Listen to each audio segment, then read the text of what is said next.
losses. In today's show, we will be looking into Kenya's fresh produce export sector. And to expound more on this, I am joined by the CEO, Kenya Fresh Produce Consortium, Okesegire Ojepat. Did I say that right? Yes, you're right. Yeah, you know, we've been mentioning your name so many times, and I'm glad to have met you in person, finally. Yeah. All right. Maybe you can just put us to speed. We've seen an increase in export earning. That is 11% increase. Yeah. And this is a good thing for Kenya's export. And maybe you can tell us about that. Yeah, thank you so much. The truth of the matter is that we've had an increase. And this increase has been contributed by the private sector and the collaboration between the private sector and the government agencies. And basically our proactivity in terms of engaging with the market, our partners, trading partners, in the conducive atmosphere that we've had in terms of the weather patterns that we have in this country. And that has then informed us on to what has just happened in the recent years. I know that we've had challenges, but every day you have a challenge, then people have a reason to regroup and move forward. So that's partly why we have succeeded. It's also good to know that Kenyans are resilient, and they're also quite hardworking Kenyans who have their eyes on the ball. And, you know, talking about the weather patterns, you've also maintained a resilience, you know, despite the political and economic skepticism. What have you been focusing on? What happens is that in the horticulture industry, what has happened before is that our industry has grown, and the businesses basically succeed when the political environment is good. But you also realize that for businessmen, they will do anything possible to ensure that you continue being in business. Our trading partners did not give up on us. And the advantage we have is that we have an equator. Our quality is very good. Our weather patterns are very well. Looking at what we have in this country is that we have a robust generation. We have a lot of that production coming from the smallholders, and therefore when one side of the smallholder are affected, one side is not affected. And because much of our production is centered around about the smallholders, then you have less interruptions. Though we had an issue with politics, but I think for us it's clear that politics comes every 5 years, and I think we've come to a limelight. Since 2013, 2012, 2013, there are a lot of challenges. I think because of those challenges we had, the general population that's growing regrouped, looked at the focus, and then kept moving forward, because that time was a point where it became a turning point for us, because we were about to lose our business to the EU. And then that gives also room for us to be able to look at the region, look at the inter-country relation, look at the development structures that the government has had, and that has really helped us to go forward. Yeah. And Mr. Ojepat.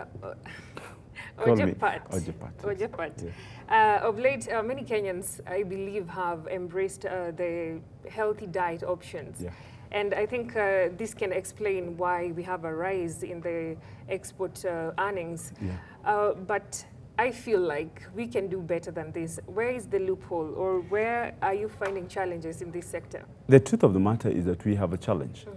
The challenges that we have cut across, right from the cost of production. The cost of production in this country is way high, and it is increasingly going up by day. And the subsidies that we hear about being given, the incentives to motivate the growing community to grow are not in. We have challenges in terms of compliance to standards and food safety, particularly, that has given us, it's expensive to achieve, because you then have to go through the preparation, which adds into the cost of production. The other big challenge we have today is that our extension service collapsed many years ago. So what we have in this country is private companies and individuals hiring their private extension officers only to serve their interest. If this space, if the counties and the national government can invest on technical and extension services, then information dispensing will be easier. The information flow will be easier from the policy to the implementation. But currently what happens is if you have a farm, what you do is you concentrate more on your farm and you don't concentrate on what happens to the neighbor.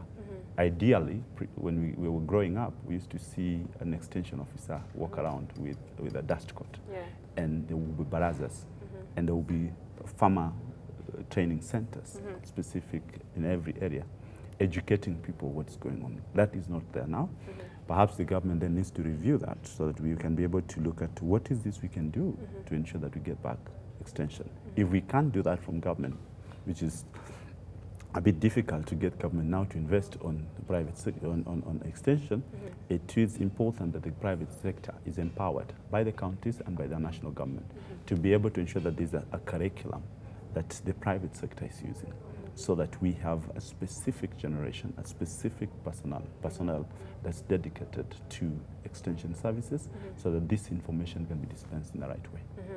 And now talking about the flowers, have you gone down to the small-scale farmers whereby you encourage them to grow flowers? And you know, there was this challenge of they will come to your farm and help you out in growing the flowers, but they will not come back to follow up on what the flowers may need, or, you know, they need market. The truth of the matter is that we, as an industry, have gone through phases. And every challenge that we've gone through has helped us to grow and find a solution to it. Previously, perhaps in your young age, flowers was seen to be in the big farms and confined in specific estates. True. That has now left the estates. It has gone to small growers. We also have a variety of flowers that we are now growing. We are no longer on roses alone. We can now do summer flowers. We have had markets open up, not the EU, but we have now markets in Australia. We have markets within the region.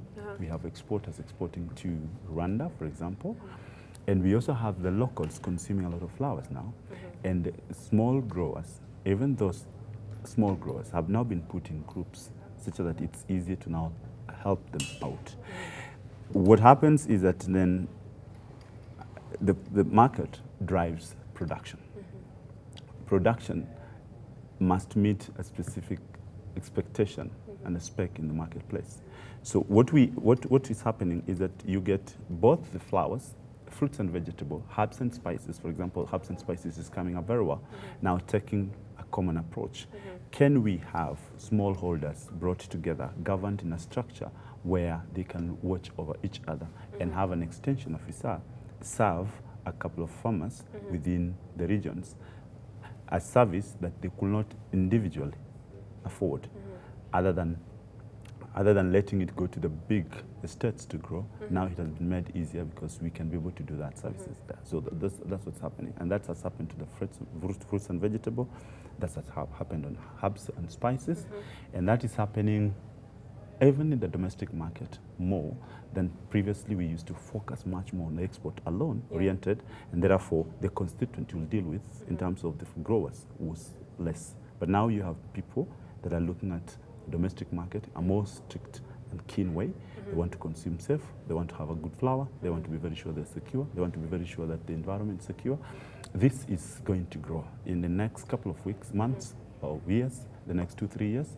The landscape will change so that you can be able to wake up and do a little farming within your area, because you will be helped out to be able to navigate. But Mr. Ojepat, I haven't seen you around our area. What processes should people who would want probably to grow flowers follow? What we have had previously challenges is information sharing, including you as the media. The focus previously was not in horticulture, was not in food, apart from when we have a crisis, either aflatoxin, or you have a crisis in terms of there's too much shortage or too much in one area. But now we're seeing, even you as the media, now opening that space. And what we have done from the private sector is group ourselves in associations, group farmers in cooperatives, and then approach government agencies in a collective way then it's easy to administer. And that now helps us not to be seen to be fighting with government agencies, but collaborating with government agencies and collaborating with development partners, collaborating with farmer groups, because then there's a governance structure that guides each one of us. But we still have a problem when it comes to information flow. And I will tell you this, a couple of years ago, agriculture was not a lucrative business. I remember when I was going to school, my parents were being discouraged by the neighbors that mtoto anawezaje kwenda kulima. You know, when they mean agriculture, literally you're being told, how can you go and grow? Yeah. How can you be a soil person and you're going to school to study agriculture? After you've studied and after now you become studied, a farmer. Now, they imagine after you study, you just become a farmer like them because that's what they interpreted. Today, we have a gap. The gap we have is that those who are technical, who get to know what is going on, are becoming fewer.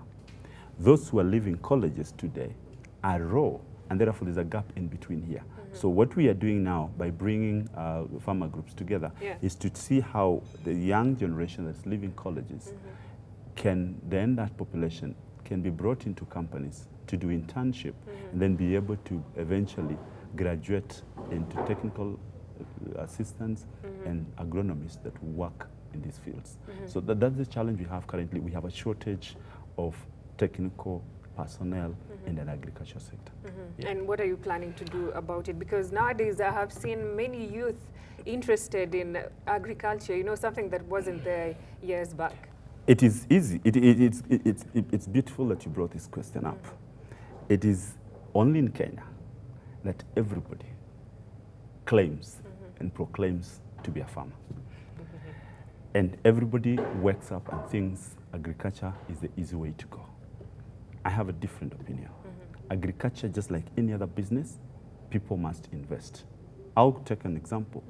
If you wanted to do a house, what you do normally is that you look for an architect, a designer who gives you a good design. If you want to if you want to handle health issues, you're looking for the best physician in town. If you're looking for accounts, you're looking for best accountant. You're looking for the best bank. But when it comes to agriculture, what has happened before is that dropouts, those who were not able to get some white-collar jobs, ended up being the farmers. And now we have men and women who are in different professions now proclaiming to be farmers, and yet they are not technically sound. So what we have done at association level is that we have now said, are you in agriculture? Have you studied? Yes, we are doing partnerships with universities and colleges, so that when you leave college, you end up being attached in a farm. For those who are in agribusiness or who desire to do agribusiness, we are now saying, come to us. We are available. We could then help you and guide you through the process. How do you start by doing soil analysis, for example? How do you do your water analysis? How do you then select the seed? How do you select the fertilizer? What are you producing for who and when? So that you do not grow maize by default and then everybody else is growing maize. And then you don't grow today and you don't know where to go. So at one point you have too much and we all think it's too much, and yet it's not too much. It's only too much in one corner, but the other corner is missing. So there's a lot of information. And we will be asking, I'll take this opportunity to ask anybody who wants to do agriculture to come out and speak. You can stop at any government agency, for example, and say, I need support. We are working with them. Go to the county agriculture offices, say we need support. They may not have capacity to support you because of the population that they have. But what will happen is that they will guide you to the private sector service providers. A best example is we want to do fruit trees. We have a challenge because we do not have sufficient nurseries. We do not have good quality seedlings even to distribute, even if we wanted to distribute. And I hear today in the counties, I find a lot of discussion about avocado, a lot of discussions about specific fruit trees. But then I ask myself, it's good to have all this hike, but where is the market? And if the market is there, how is it coordinated?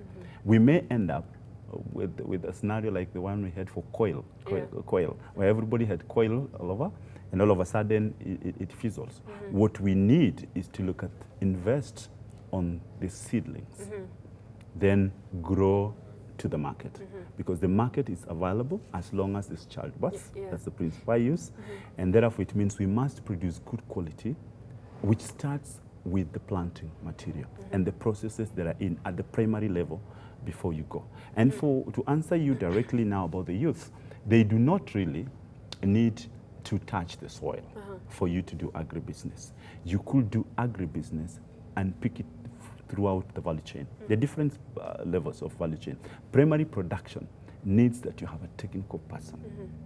But way after primary production, you could then pick it up either at a marketing level or semi-processing or value addition. Then it may be easier, because then it's easier to get somebody else produce as you do market and market linkage, where most of the youths are.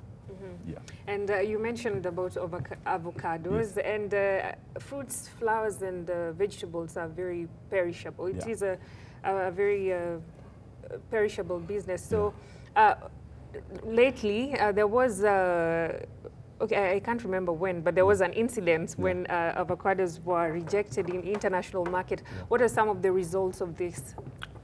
We have done a disfavor to ourselves. The traders have made a mistake because some of the traders have gone forward and looked at more of the money side, but we lost on quality. Recently, I remember chairing a meeting where we restricted the export of avocado as an industry, which was an industry driven. Then we asked the government to restrict the exports of specific varieties of avocado because we have lost quality. We do not let our fruits mature enough to build to a level that we can now sell them out. So what happened is that we ended up with immature fruits in the marketplace. Other than ripening, the fruits rotted. And that works against the country. We have a good country, we have good fruits, we have good quality. Our quality is actually the best. If only we could be patient, let it fully mature, then we export. We will be proper business.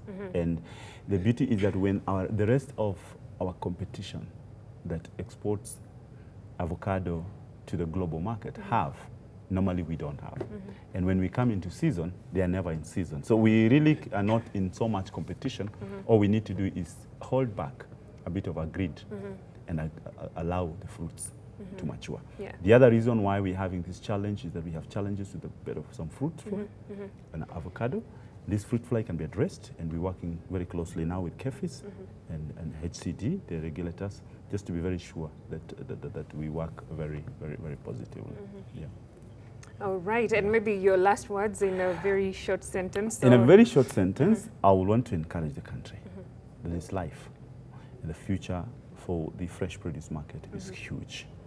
All we need to do is look at compliance to standards, bear into mind the principles of good agricultural practices, then we walk into certification, then we will support them in market and market linkages. So for anyone who does not have information, they can get in touch with us. There's a lot of information that we can consolidate and share any given time. But I will encourage you and anybody else to come out because we must feed the ever-growing populations in this world.